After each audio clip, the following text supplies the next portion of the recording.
Hey guys, welcome back to my channel. Today's video is going to be my Q&A. I'm finally sitting down to film this because it has been a while since I asked you guys on Snapchat to send me a bunch of questions.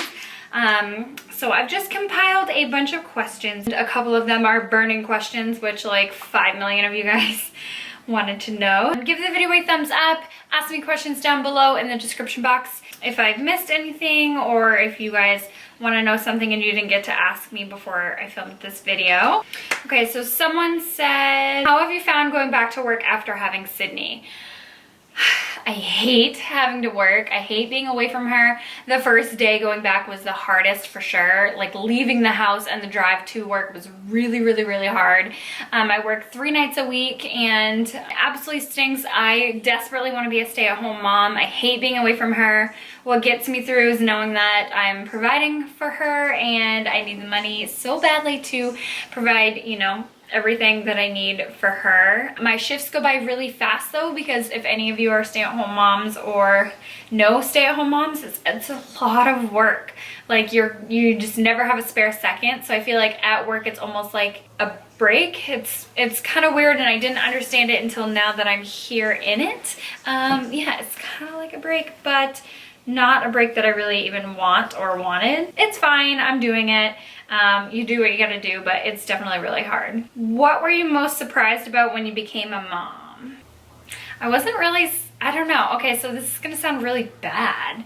I was kind of surprised at, it's gonna sound really weird, but that first moment when I saw her, I was almost like a stranger. It was weird. Like there was an instant connection, an instant like love, and I died a little bit on the inside. It was so amazing, but I almost felt like I was staring at a stranger. I didn't know her yet, and I thought that I would like instantly just know her like I've never known her. Like that came over the next, you know, few hours for sure, but I think that instant when I instantly saw her, I was, because I didn't know what to expect, I didn't know what she'd look like, I didn't know who she was. It was a weird feeling, like I didn't know her. I don't know, like I was overjoyed and I was obsessed and I was instantly felt love, but it was like I felt love for this stranger. It's kind of weird. I don't know, it sounds horrible. And also what I was also surprised with is a lot of people kept saying, oh my God, it's so hard, it's so hard, it's so hard. But I was so ready to have a child. Like we planned on having a child. I was so ready for it that I was ready to be selfless and just give up doing anything for myself, and was so ready to just live for this little human being that it kind of came so naturally to me. Yes, it's trying at some times, but I wouldn't call it hard. In my situation, I don't know, I was just so ready to be selfless that I was prepared to like never shower again. I don't know. What's the #1 thing you should do when preparing for pregnancy? Get your ducks in a row. Like save as much money as you possibly can. Medical expenses, yeah. Save as much money as you possibly can. Make sure you have childcare set up, or you have some sort of situation where you're figuring out childcare. Just try to get all your ducks in a row. That's like the #1 thing. It says, my boyfriend and I were trying to conceive and I'm really nervous. My motherly instincts won't kick in. So I was really nervous about that. I kept asking so many little questions to my friends who already had babies, and I'm like, well, how do you know how often to feed them? How do you know how much to feed them? And it's so weird. Once you're like put into it, they instantly at the hospital like hand you this baby, and then you're supposed to know how to breastfeed, you're supposed to know how to change diapers and naps and holding and just putting them in outfits. Like you're supposed to know all these things and you're thrown into it, but then you just pick up on it. Like, I don't know, I want to say within the first 48 hours, like once you go home with your baby, you almost just take over and do it. You just make it happen. And then once you know, kind of get to know your baby, because you have to get to know your baby, and every baby's different too. Once you get to know them, you can kind of create a schedule, a routine. You know when their cry means tired, hungry, in pain.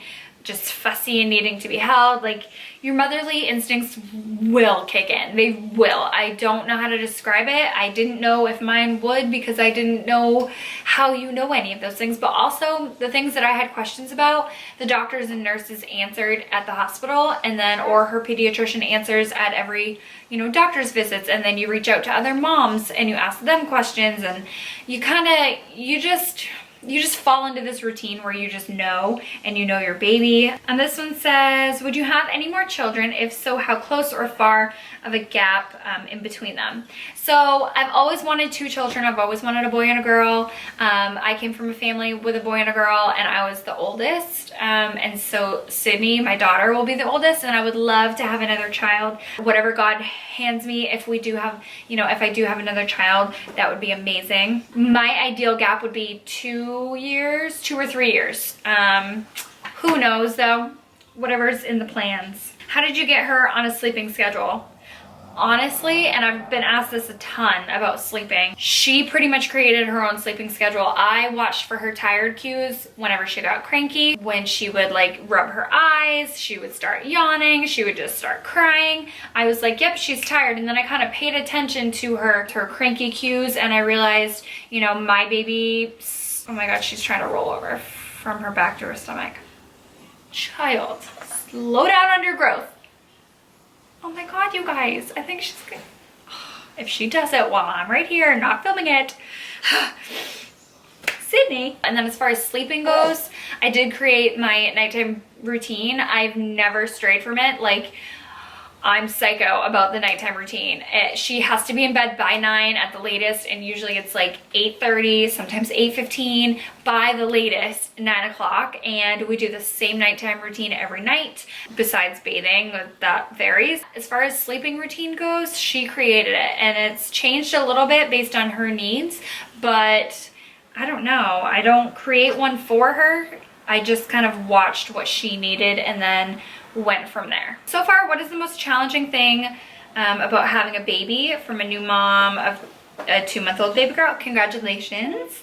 I haven't been saying people's names, I'm sorry. The most challenging thing about having a baby, well, this is a no-brainer and an obvious thing. You literally have no time for yourself. That's an understatement. I think, I mean, it's a lot easier if you have a partner in life who's, you know, with you a lot. But if you're gonna be like a stay-at-home mom, or if you're gonna be you know, doing it kind of a lot on your own while your, you know, significant other is working, it's a lot. You don't have a lot of free time, and you have to be prepared for that. So that's, I mean, I'm prepared for it and I was ready for it, but it's, you know, sometimes a little bit trying when you're, you know, going through the fussy stage. Like now it's, you know, it's a lot better. Like I can, you know, let her play for a little bit and make myself lunch or shower or something like that. But there were times like weeks 7 through 11 or 7 through 10, I couldn't even make myself lunch, and that was really difficult. What kind of swing do you have for Sydney? I've got the baby on my lap. I don't know if you can see. The swing I will list down below in the description box. Any tips on trying to make a baby? Get to know your ovulation schedule and track your period. They say that having intercourse every other day during the first, like, it's like 10 days. I don't know, get a period tracker or something like that. How hard is it going back to work? I kind of already answered that. How long are you away from her? This one has a lot. So I'm away from her. I leave my house at 3:30 and I'm not back until like 1 a.m. usually. It's, at least she's in bed for half my shift, so I don't have to like super be upset the whole time. It's hard. How was the first week home with her? Okay, so the first week home with her was a lot. If you watched any of my breastfeeding videos, I was like a zombie.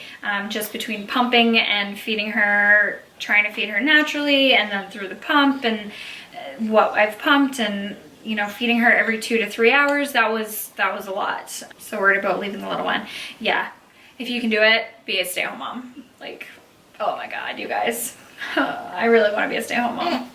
What is Sydney's nap schedule like during the day? So her nap schedule during the day, it just changed like 3 weeks ago.